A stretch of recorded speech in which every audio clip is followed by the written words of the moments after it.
فلسطین اور اسرائیل کے کنفلکٹ کو 100 سال سے زیادہ ہو گئے۔ اس کنفلکٹ کی ہسٹری پر مختصر نظر ڈالتے ہیں۔ اس سے پہلے ورلڈ سروے کی ویڈیوز میں ایک بار پھر سے خوش آمدید کرتا ہوں۔ پہلی عالمی جنگ سے پہلے فلسطین کے علاقے پر سلطنت عثمانیہ آٹومن امپائر کا کنٹرول تھا۔ اس وقت فلسطین میں مسلمانوں کی اکثریت زیادہ تھی۔ یہودی اور مسیحی اقلیت، کرسچن اور جوز بہت کم تعداد میں تھے۔ پہلی جنگ عظیم کے بعد سلطنت عثمانیہ آٹومن امپائر کولیپس کر گئی۔ فلسطین برطانیہ کے زیر کنٹرول آیا۔ یورپ سے یہودی یہاں آنے لگے۔ عرب آبادی اور مقامی عرب ممالک کے درمیان ٹینشن اس وقت شروع ہو گئی جب برطانیہ نے فلسطینی یہودیوں کے لیے ایک علاقہ محفوظ کر لیا۔ اس دوران یورپ میں یہودی زائنسٹ موومنٹ اور صہیونی تحریک زور پکڑ رہی تھی۔ زائنسٹ موومنٹ کا آئیڈیا یہ تھا کہ یہودیوں کی ایک اپنی ریاست ہونی چاہیے۔ یہودیت صرف مذہب ہی نہیں بلکہ ایک قوم ہے جس کی اپنی اسٹیٹ ہونی چاہیے۔ عام الفاظ میں یہ کنفلکٹ دو گروپس کے درمیان ایک لینڈ یعنی فلسطین کو کلیم کر رہے ہیں۔ جوز کا کہنا ہے کہ ان کا آبائی علاقہ ہے جبکہ مقامی عرب بھی اس علاقے کو کلیم کرتے ہیں، یہودیوں کے اس دعوے کو مسترد کرتے ہیں۔ 1920 سے لے کے 1940 کے درمیان فلسطین میں یہودیوں کی آبادی بڑھنے لگی۔ یورپ سے کئی یہودی اپنے جان بچا کر اس علاقے کی طرف آتے رہے۔ خاص طور پر دوسری عالمی جنگ ہونے والے ہولوکاسٹ سے جان بچا کر یہودی بڑی تعداد میں فلسطین پہنچے، جسے اس وقت بھی برطانیہ کنٹرول کر رہا تھا۔ یہودیوں کی بڑھتی ہوئی آبادی کے ساتھ برطانیہ کی حکومت اور مقامی عربوں کے درمیان تشدد بڑھنا شروع ہو گیا۔ زائنسٹ آرگنائزیشن نے ملٹری گروپس بنا لیے جنہوں نے دوسری جنگ عظیم کے بعد مقامی عربوں سے لڑائی اور برطانوی کنٹرول کے خلاف ریزسٹنس اور بڑھا کر ایک الگ ریاست کے لیے دباؤ بڑھانا شروع کر دیا۔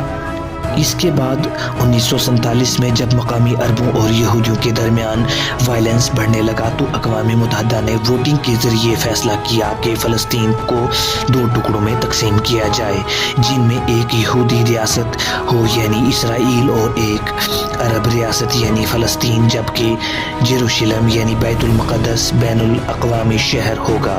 اس پلان کے مطابق جوز کو ایک ریاست دینا، فلسطین کو انڈیپینڈنس دینا تھا تاکہ وائلنس پر قابو پایا جا سکے۔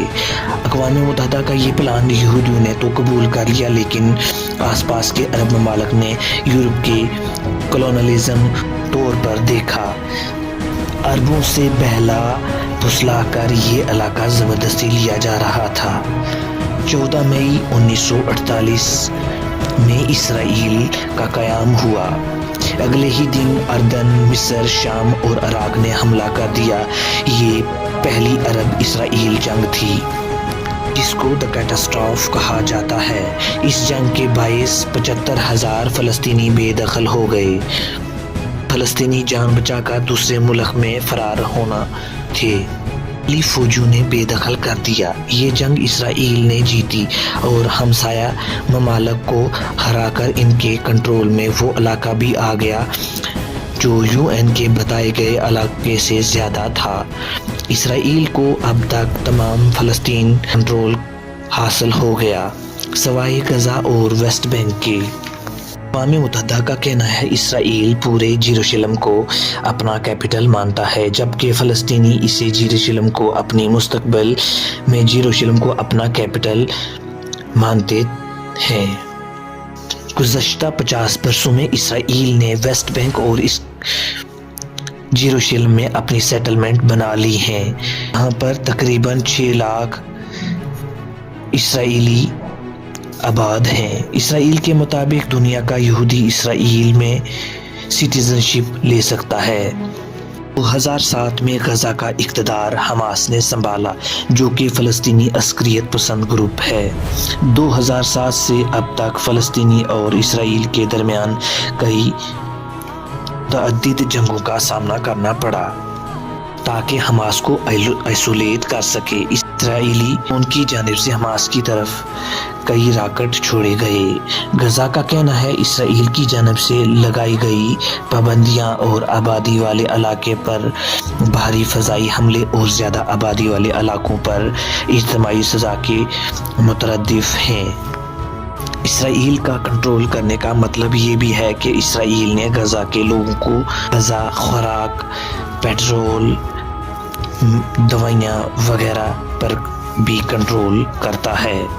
فلسطین اور اسرائیل کے درمیان بنیادی تنازع کیا ہے؟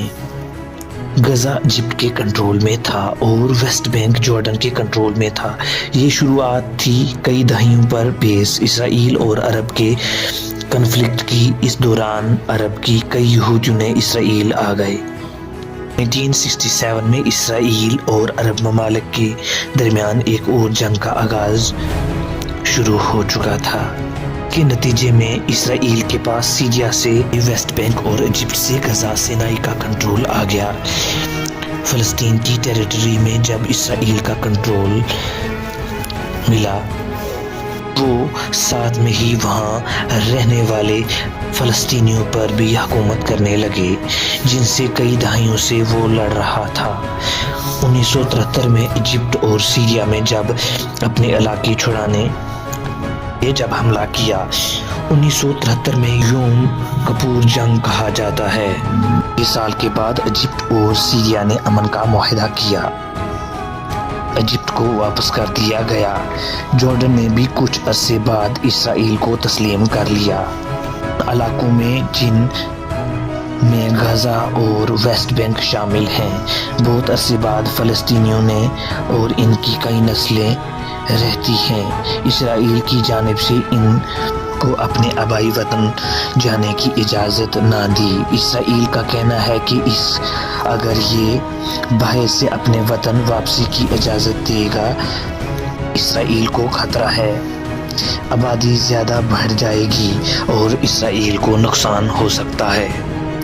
یا ہمارے چینل ورلڈ سروے کو سبسکرائب کریں، بیل کے آئیکن کو بھی پریس کریں تاکہ آنے والی سبھی ویڈیو آپ تک پہنچیں۔ شکریہ۔